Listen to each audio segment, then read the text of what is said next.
Welcome to tonight's Voyage Fromage. Tonight we are doing, looks like actually, do we have someone else in the waiting room? No, everybody's here. Okay, great. Yeah, I just let them in. Thanks, Morgan. All right, so tonight we are doing a Tour de France, essentially.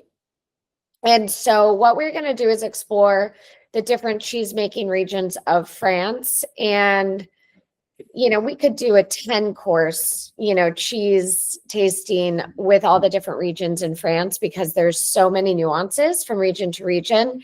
You see it a lot with the wines, but you really also see it a lot with the cheeses and how the traditions are maintained with these traditional cheese making styles and how they are presented, but then also how they're maintained over the generations, which I find really special. So we're going to dig in a little bit. We have a video at the end of some cheese making and some affinage that I took when I visited our Tome de Savoie producer. So hopefully we don't have any technical difficulties and we can play that at the end. But to get started, hopefully everybody has all of your cheeses out. I'm going to start by telling you the order in which we're going to be enjoying them. So if you need to kind of rearrange things, you can, but I'll, give you guys cues as we go as well. So the first cheese that we're going to enjoy is called Père Louis, also known as Petit Pomerol, and from the Auvergne. And then we are going to be enjoying Tome de la Cause with the wild rind from just north of Bordeaux. Next, our third cheese that we're going to be enjoying is the Petit Basque from the Basque area and Pyrenees. So not quite to the Atlantic, but not quite into the Midi-Pyrenees, kind of right in the middle where, that Basque area is just known for their sheep shepherding and sheep smoked cheeses. Last but not least, a familiar favorite is the Tome de Savoie, which is, of course, from the Savoie. And then really excited for the condiment that we're enjoying is I have a different one probably than a lot of you because we shipped different versions to everybody, but from the same producer. So this is a producer in Provence. It's called Rue Traversette is the producer.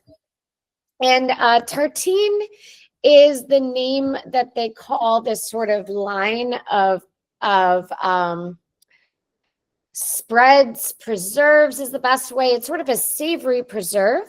And what they've done is they've taken the traditional flavors of each region of France and created this beautiful preserve.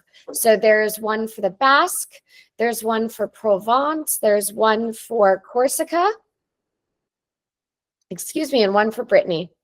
And so depending on the luck of the draw is what you might have received. And they highlight the traditional ingredients of that region. So for example, the Basque one has a lot of Basque peppers in it.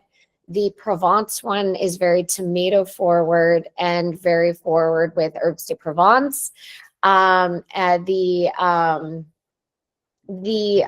Corsican one has citrus in it because they're known for their citrus. So I really, really, really love exploring kind of these savory condiments, almost like antipasto with cheeses. Our cheeses tonight are very variable, but also none of them are incredibly strong. None of them are pungent. So the condiment would go with all of them and hopefully elevate them. But if nothing else, this with a really good crusty piece of toast and some goat cheese on top is absolutely fantastic. But without further ado, I want to start by tasting the Petit Pomerol with you. So let's try a little piece of that. So what I want you to do, I've decided, it's so funny this year, as cheesemongers, we really get hands-on quite literally with our cheeses, and we're tasting it. We really like to break it apart. Look at the curd formation, see how it bends, look at the stretch of the curd. So I think this is the year for me, headed into the new year. My resolution is to get people to play with their food more and touch the curd, break the cheese apart. Because when you break this cheese apart, first of all, you feel how kind of squidgy it is. I love the word squidgy because I feel like it perfectly describes this cheese where it's got bounce to it. The other thing is when you tear this cheese, it doesn't tear in a straight line. And the reason for that is the style in which it's made. So when you tear it and you look at it, you actually can see some of the curd forming. All those little bumps and crevices are where the curds naturally fell. And what's important about that, this cheese is made in the Auvergne, which is pretty central in France. It's a bit west of Lyon. So if you're going to visit the Auvergne, and it's a pretty rural area, you'd probably fly into Lyon would be your best vantage point. And the Auvergne is known for their cows. They have incredibly beautiful pasture lands, and they have, arguably some of the best milk production in France in that area. And so they take a lot of pride in their cheeses. And this cheese, Père Louis or Petit Pomerol is the recipe, is essentially a young version that is unpressed of a Cantal. So Cantal is a very famous cheese in the region of Auvergne that is probably about 90 pounds, 100 pounds or so. It's big. It's not like a Comté, which is large, but, squat. It's a fat, massive, huge wheel. And it's got this really beautiful, gnarly rind. The rind tends to permeate into the cheese a bit. It gets very crumbly. It's very farmy. It's very barnyardy. And that cheese is pressed slightly so that even though you still get a crumble to it, it is a bit more dense. So now this cheese is a very classic example of regional cheese making, focusing on appeasing or pleasing the region, because typically if you're from the Auvergne, you're going to enjoy Auvergne cheeses. It's very funny where if you go to Paris, you're going to find cheeses from all over France. But typically when you're in the region, you're actually mostly going to just find cheeses from that region. And the people of that region enjoy cheeses from that region. And so this is a much more approachable, palatable, young, bouncy, fresh version of that traditional Cantal. So this is great for more everyday eating, definitely great for kids. And that's a fun thing that you hear a lot when you talk to cheesemongers in France is, usually like if you're in the Loire Valley where they have goat cheese, a lot of goat cheeses, they'll have the same goat cheese with a number of different ages, from fresh and clean and bright and almost unaged, all the way to very gnarly and old and pungent with blue mold on it. And they always describe, that young, fresh cheeses for kids. And I always found that really fun and fascinating. And so that's how I always think of these sort of milder, less barnyard, less funky cheeses are, even though I love this cheese and love enjoying it, it's a very kid-friendly cheese. But you can really taste the lactic quality in this cheese. But I'd love to know what you think of it. And if it reminds you of anything. Nice and mild. Like the texture too. It's got a nice acidity too. Yes. Yeah, I grew up in Wisconsin. Oh, sorry. Go ahead. Oh no, you go ahead. I was gonna say I grew up in Wisconsin eating fresh cheese curds, and that was definitely sort of what it reminded me of at first bite. I loved it. Awesome. And that acidity actually works really nicely with white wine. But this cheese also plays really nicely with red wine as well. So it really is pretty versatile. And what's very interesting is stonemasons from this region of France, from the Auvergne, learned cheese making, as a very traditional style of making cheese, and moved to the UK and as stonemasons, and actually brought the recipe of these Auvergne cheeses because they're all made in a very similar style. And they brought this recipe to Cheddar or to Somerset, which is the birthplace of cheddar. So they call these cheeses from the Auvergne the precursor to cheddar. And it's fascinating because you can see it in the texture when you have a really nice aged UK cheddar, and how it breaks apart. It's just a very, very young version of it. It just hasn't quite been developed into what we know of as cheddar. No. Obviously, several more steps have to happen before it becomes cheddar, but you do see a lot of similarities with that, which I love. Sort of that, if you've taken Voyage Fromage with me before, I love the anthropology of food and kind of learning more about why things are made the way that they're made. When you're talking about several hundred years ago, when things were made out of necessity, not, convenience or fun. And so it's really fun to see how these recipes have been shaped over time. It's also fun because these cheeses look like giant pieces of stone, but that's my own observation, because they really do have this incredible, beautiful, gnarly rind. Okay, so this next cheese we brought in specially for Voyage Fromage, and I'm very excited. And I love this cheese so much. It is incredibly hard to care for. It's a cheese that I might consider bringing into the store to sell just during the winter time, because it is a cheese where if you see the rind, this is Tome de la Cause. Sometimes cheeses are just very difficult to care for. It's our job as a cheesemonger to make sure that we sell them in pristine condition. And sometimes the lifespan of a cheese is very short because of how it's made. And so we brought this cheese in and we were really excited to share it because it's so unique and different. But the reason it's challenging is because the rind is incredibly delicate. And if it gets any sort of moisture in it at all, then it will start to degrade very quickly. And because this is a cheese that is so focused on the rind and how the rind tastes, and I encourage you to eat the rind and enjoy it. And if you hate it, then don't eat it and just eat around it. But the rind is a huge part of this cheese.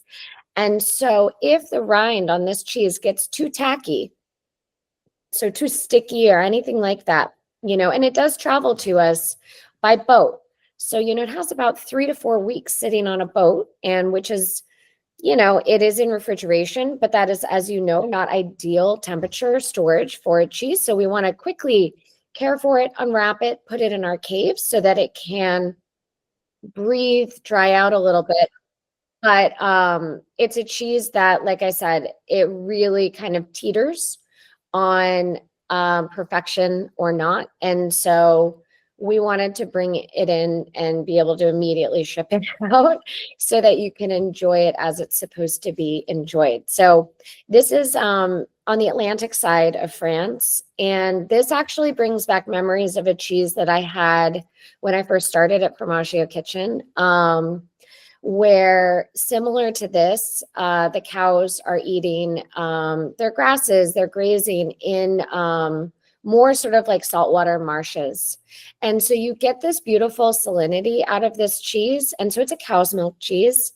Soft, supple texture. You can see the eyes. This is a rustic cheese. This is not a cheese where it's supposed to be, smooth and pristine like a Comté. This is a cheese that you get the rusticity, not only in the paste, but also in the rind. Now, what's really cool is, do you see the color of the rind? And, this cheese is very variable. And so all of you should see, hopefully a lot of you got this yellowish color because that's a really desirable mold that you find. Typically you would find this type of mold strain in the Savoie. But sometimes you do find it elsewhere, and it is a very desirable strain for these natural rinded cheeses. And you can see one side has it and the other doesn't. And so I'm getting so much cheese on my laptop right now, but say love you. So you can see that grayish. And so what this is very similar to the cheese that we're going to be eating later tonight. Is the grayish mold is actually Mucor, which in French, they call it Chat Noir. So black cat, and it's cat in US, in English vernacular, we call it cat hair, because when it's allowed to blossom, and I do have photos of it because it's similar in the Tome de Savoie, when it blooms on the cheese and they allow it to really bloom and get big, it gets really long and it's like cat hair, and you actually have to gently pat it down, and that is what becomes the rind. So this has so much going on in it. And I love the comparison of cow's milk versus cow's milk, natural rind versus natural rind. But you can see the difference when, the cows are grazing inland in, very lush, fields with wildflowers and whatnot versus salty marshes, in the flavor of the milk and then the flavor of the rind. So I'm going to take a little bite of this and stop talking for 1 second. And I'd love to know what you think of this cheese.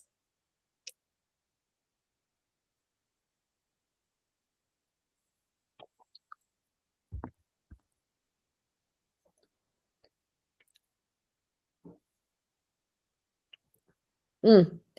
Any We're thoughts? enjoying it. You're enjoying it? Did you try it with the rind? Yeah, the rind was actually milder than I was expecting. Awesome. I mean,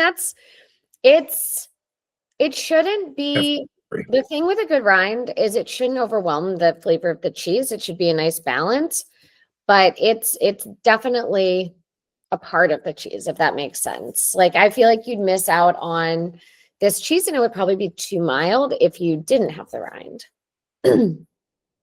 Really buttery, Yeah. really buttery. It's such a nice cheese. This is a raw milk cheese as well. So it's aged, it's a slightly bigger cheese. So it's aged long enough so that we can import it, which has to be 60 days. But I love this cheese with a really light, delicate honey. Wow. It's really, really, really nice. This cheese melts really well. The other thing to do, like if you have again, crusty piece of bread and a slice of this cheese and toast it, not so the cheese is like melted like we think of with a grilled cheese, but just kind of a little gloppy. It's really, really, really nice.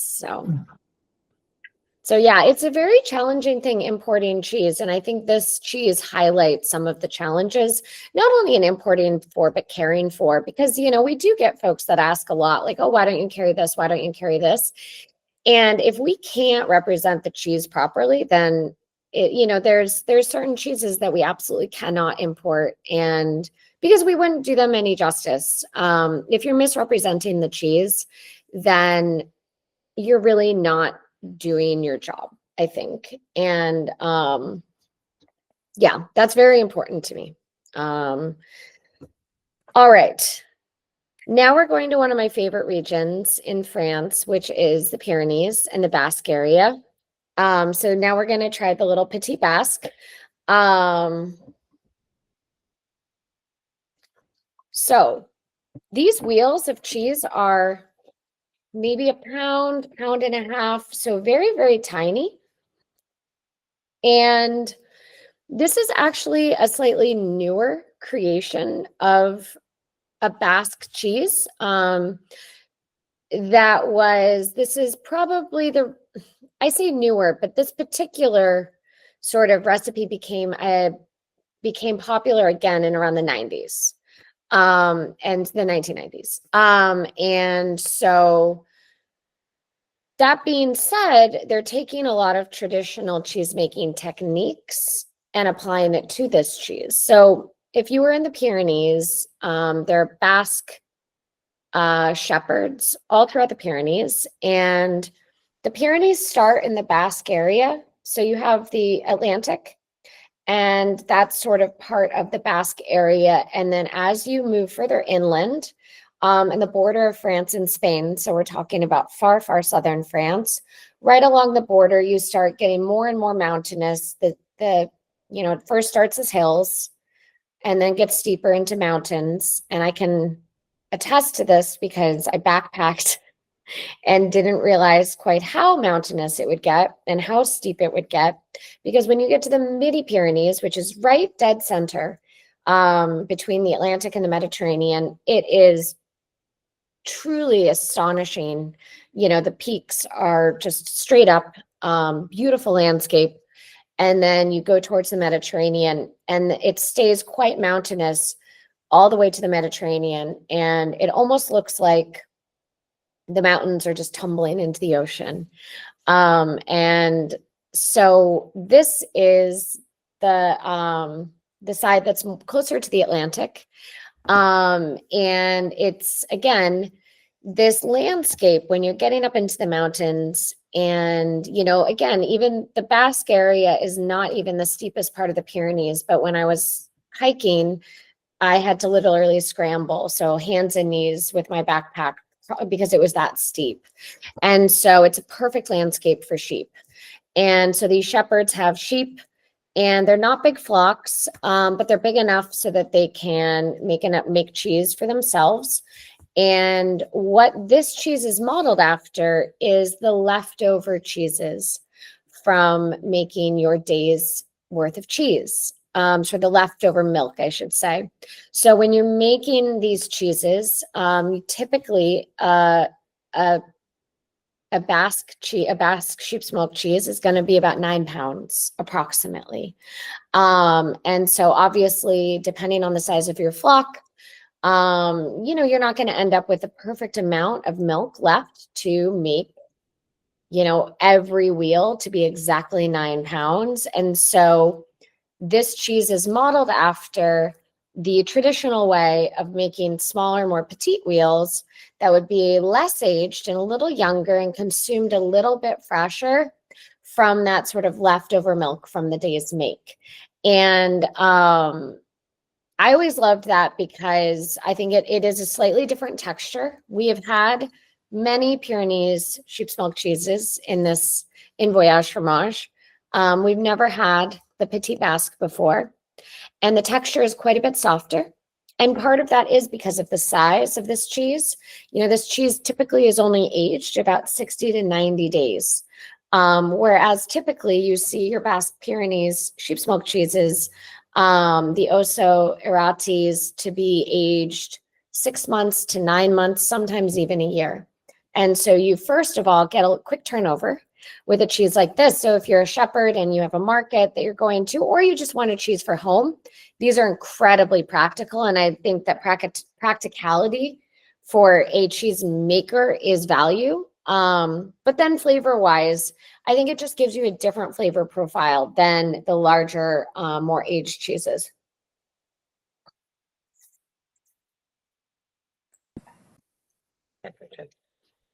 What do you, isn't it good? Really so good. So we know sheep's milk has the highest fat content. This one in particular, because it's a little younger, I just feel like it coats your palate. So when you're talking about goat, sheep, and cow, sheep's milk is going to be fattier than cow or goat's milk. Okay.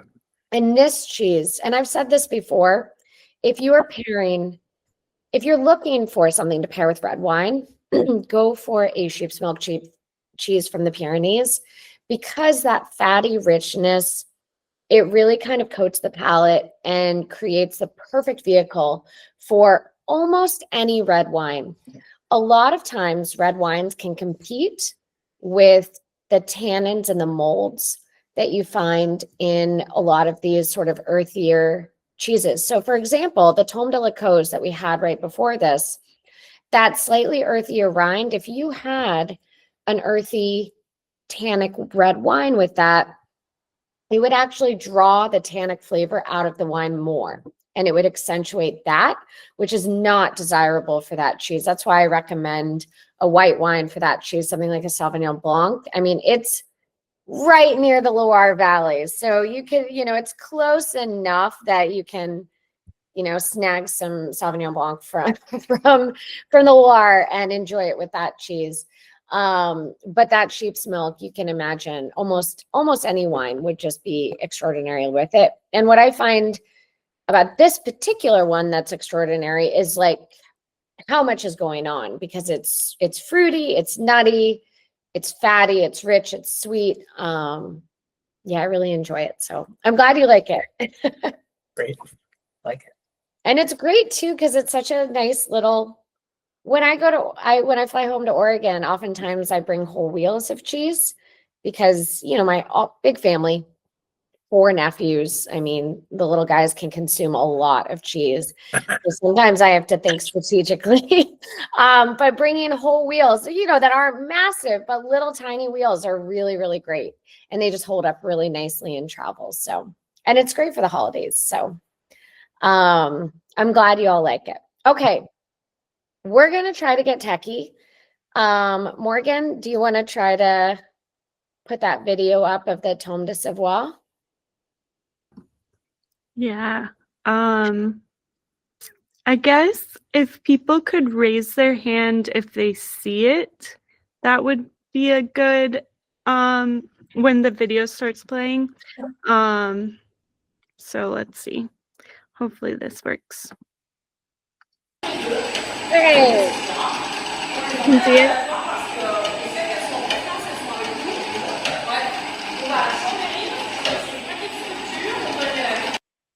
Okay. So that video is brief, but we're going to watch one more, which is going to be the next stage of cheese making. That first video, this was in the Savoie, where we were visiting our Tome de Savoie producer, actually the producer who makes the cheese that you're about to enjoy. It's her and her husband and her brother. So she tends to their 30 cows, and her brother makes the cheese, her husband and her brother make the cheese together.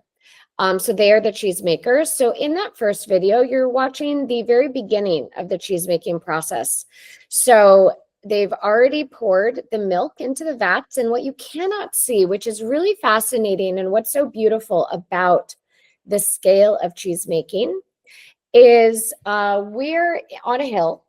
We're in the Savoie, so it's very mountainous.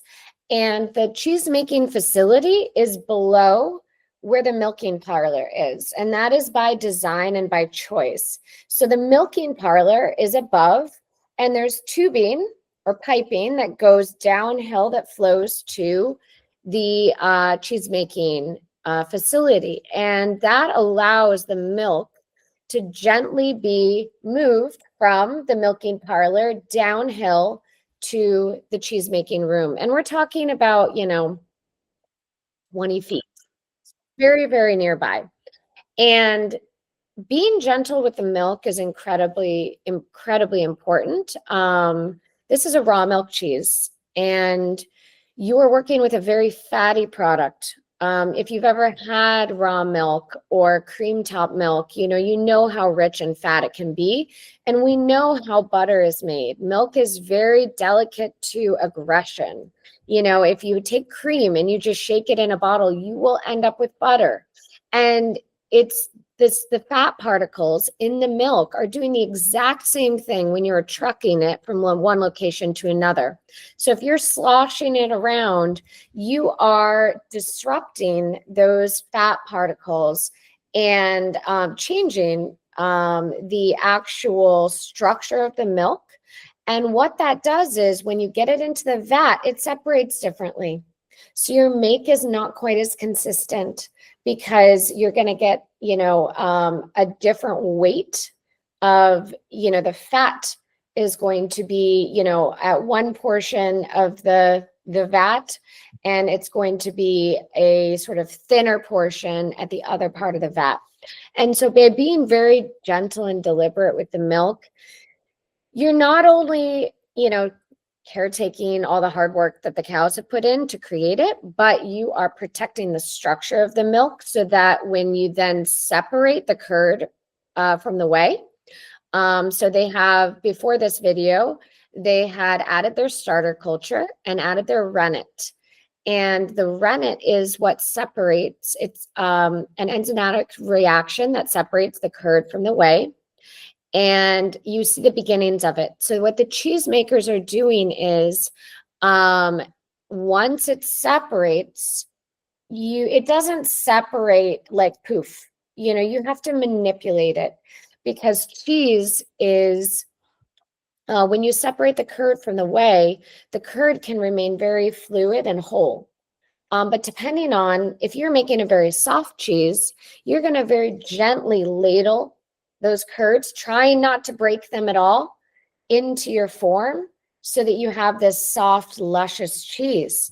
If you're making a hard cheese like the Pomerol or something like the Tome de Savoie, you might want those curds to be the size of peas. And so you're going to break that up more. So if Morgan, you can play the next video, you'll see the next process where they...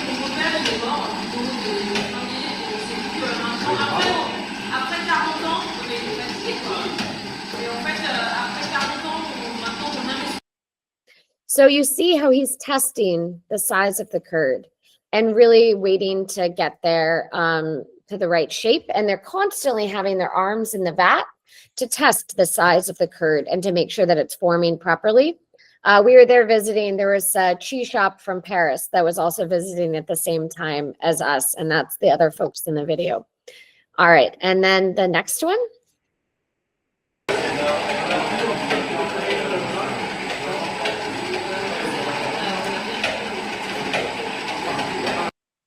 So they're doing this every day. And this room is very warm. It's very steamy. We got there at about 5 in the morning. The cows get milked very early. The cheese making happens very, very early. Oftentimes, you know, you could milk the cows 1 to 2 times a day. So it can be a very laborious process. And what we found was a lot of these small family dairies tend to cap at about 30 cows because that seems to be the capacity where they can handle that level of production. Suzanne, did you have a question, or were you just, I didn't know if that was because you saw the video or not. If you did, you can always put it in the chat. It was just a mistake, sorry. Oh, not at all, not at all. All right, Morgan, and you can see how the cheesemaker, they are constantly checking because it is not a, you have to constantly feel to the curd with the curd to see where you, where the texture is.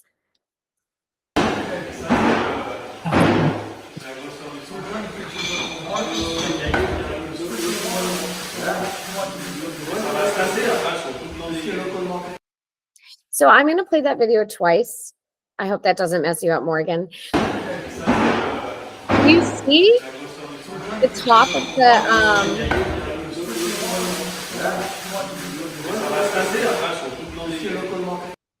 so what he's doing in that video is the curds have already been put into their form and they've only been sitting there for a few minutes and they're allowed to strain. So do you see how some are smooth and some are kind of rough? So the rough one shows the natural formation of the curd before it has been flipped. So there's so much moisture in this cheese that it doesn't take long for it to compress and to drain. And so what this process is they're literally draining the whey from the cheese and they're helping to form the actual foundation of what the cheese will look like. And so this is at the beginning when they've just filled all of the vats with the curd. So our Wisconsin friends, you know what this is. You know, this is exactly what you would snack on, you know, after it's been dried slightly, is that fresh curd. And this is the foundation of all cheese and cheese making. And I talk a lot about, you know, the complexity of cheese making, because every little decision matters. How big the curd is, how you handle the curd. There's just so many decisions that can impact the flavor, the cave process. So here we are in the caves where these cheeses are aged. And you can see, if we're going to go through and we'll see several different ages and types of this cheese. So this first one that I'm kind of looking at is a much fresher version where the mold has just started to produce. So a lot of times people ask, the number one question actually we get is, can you eat the rind? And I think this is a great way to show what rind is in a lot of cases, is just old cheese that has been more exposed to the elements. And so it has been exposed to different molds, different bacterias, different fungi, and that creates flavor nuance and a lot of flavor profile. But in essence, it is cheese. And so the answer is yes. In most cases, if you think that it enhances the flavor of the cheese, by all means, you should enjoy it. All right, let's see what we have next. This is our cat hair. So you can see the fuzzy. I'm sure that at some point something in your fridge has looked like this before. This is actually intentional, and they really allow this to bloom. And what's interesting is this cannot be made mechanically. You cannot use a machine to pat this cheese down. It has to be done by hand, because if you tried to brush this cheese with a machine, it would actually pull the whole rind off. You have to be very delicate and pat it so that it becomes part of the rind. And so there will be no AI version of this cheese anytime soon. And so this is what the sort of final result is after the cheese has been patted down. The rind has started to really develop, and they continue to allow it to grow. And as the moisture lowers, you know, because, you know, as the cheese is sitting in the cave, it is drying out over time, even though the humidity is quite high. So it becomes less desirable of an environment for that mucor to grow. And so you kind of come to this perfect sort of period of the cheese life where the cheese knows when it's done. When it knows when it's done growing, the mold has sort of simmered down and settled. You might start to see at this point, when it starts to dry out, it's a different environment, it's a different humidity, it's a different pH than the very beginning. And so you might see the yellow mold start to develop, or maybe some darker grayish molds, which are all really a beautiful part of the Savoie style rinds. So I don't know if we had any more photos. I think that might have been it. This is last one. Yeah. This one is? Yep. Awesome.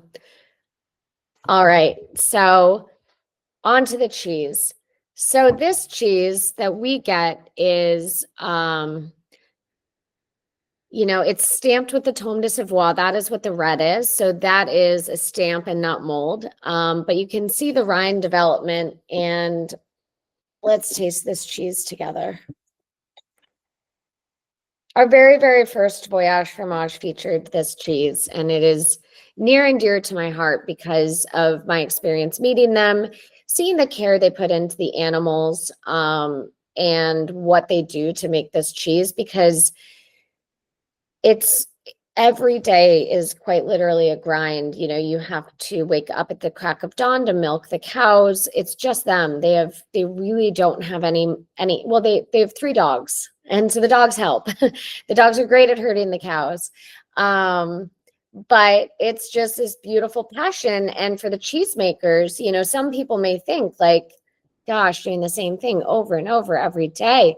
But for them, every day is so different because the results are so different, you know, the nuances of what the cows are grazing on, or maybe, you know, something is different in the make. The curd is, you know, delicately off or really perfect that day. So it's really that feedback from the cheesemakers that kind of highlights why they're the experts at what they do, because every day for them is an opportunity to grow and develop. And it's very hard to make something and not actually know the final results for like 6 months. That I think is the biggest challenge, is the patience. That's why I could never be a cheesemaker. I'm not nearly patient enough. I would want to know right away. So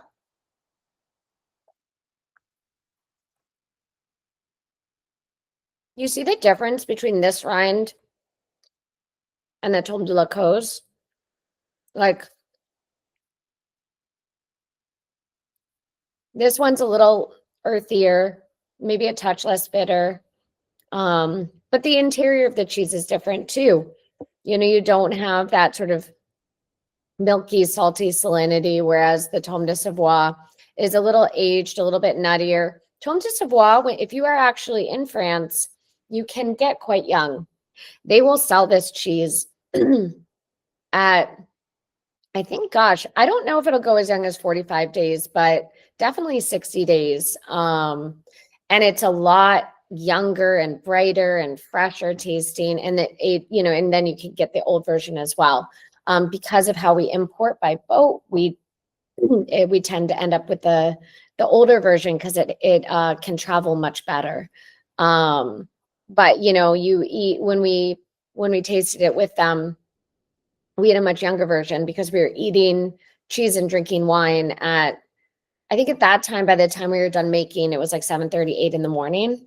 And, they cracked open the wine and we had the cheese and some charcuterie, and, it was at the top of the mountain. It was amazing. But yeah, it was a very, very different experience than this. So 2 cheeses that I absolutely love, but very, very different flavor profiles. So any thoughts on the Tome de Savoie? And No, I don't. It's fine. you I like the other one better. I like like the Tome de la Cause better? I really like the tone. Maybe it's the texture, it's the buttery nature. I just really like that. Yeah. I mean, it's a special cheese, and it's, like I said, I wish it wasn't so hard. It's a hard cheese to handle. I wish, I mean, if you're ever in the shop, and if we, like, when we opened it up, I was so happy happy and distraught at the same time, because you could see in the travel how, they wrap it in paper. And so you get this beautiful fluffy rind before it's wrapped in paper. So they wrap it in paper, you put it on the boat, and it's traveling in refrigeration, 40 degrees. This shipment was probably 4 weeks because everything is delayed right now at the port in New York. And so, you open it up and you can see it already starting. And so we immediately unwrap them, put them in the cave, let them breathe, let them, dry out a tiny bit. So you're almost kind of, trying to resuscitate them to get them to kind of wake back up. But it's sometimes it doesn't work. And it's, if this had been delayed another week or 2, then who knows what it'd have been like, because once that moisture, rind is the barrier between the paste and the cheese, but it is also part of the cheese. So there is a point when the rind can permeate into the paste, and that tends to be the death of the cheese. When you start to get that bitterness sort of seeping into the cheese, or in the case of a wash rind, the pungency seeping in, then it's just kind of all over. So it's for us a race to be able to, take care of these cheeses and have them perfect. And also know how to care for them and how to treat them so that they're in great shape. It's challenging. Are the breed of cows for each one of these cheeses different, or are they the same? It's the method that they use to put them together. They're different. So I would have to, the Tome de la Cause, I would have to look up the exact breed. But I can email you once I figure out what because I can't recall, but they are different. That actually, breed is a huge factor in, like, you don't see a lot of Jersey cows in cheese making, for example, because you get a very high yield out of Jersey cows, which is why you see them with a lot of milk production, but you don't get a lot of great protein or fat with a Jersey. And so different properties are of the milk type are very, very, I'm sorry, so fixated by this cute dog in the video. That would be, my dog would be all over this cheese board. So she's usually in the background whining for little cheese bites. She's 'Cause also when we were in French, so Somerset- we had to do it. We had to include her. So cute. When we were in Somerset, they said that there are only two breeds that they primarily use, and Jerseys was one of them. Jerseys and the British Shorthorn or something, I guess. Yeah, so yeah, in they're trying to, in the UK, they are bringing in more French cows. Honestly, you are seeing Montpellier cows, and a few other breeds that are being brought over, kind of to, it's like you get a lot of these traditionalists, these British traditionalists who are like, oh, we got to use, and then they go to France and they try, the cheese making with these other breeds, and they're like, oh, okay, there's actually something to this. Right. And then even cooler, there are some producers that are in the UK that are trying to reintroduce breeds that are nearly extinct. That and this is more, I'm pretty sure it's Wales that they're doing this, where they are reintroducing a breed of cow that is very happy to survive on the grasses in that region, which are not typically grazable lands, where you would typically supplement the feed with hay. Mhm. And the problem with that is keeping the hay dry in that time of year, in that climate. And so what happens is if the hay gets wet and starts to ferment, it actually changes the quality of the milk. And it's, we call it silage, because that's essentially what the cows are eating silage, and we call it a silagey flavor in the cheese. And it's a very sour flavor when you make cheese out of milk, where the cows have been eating this sort of over fermented wet grass and hay. So like, you see the most obsessive cheesemakers like at Jasper Hill or at, we just started working with La Station, doing our own selection just north of Jasper Hill in Canada, in Quebec.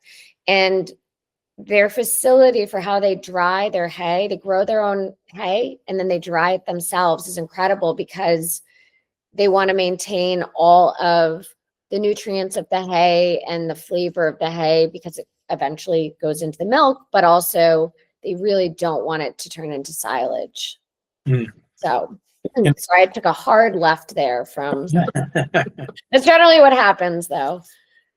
But any other questions tonight?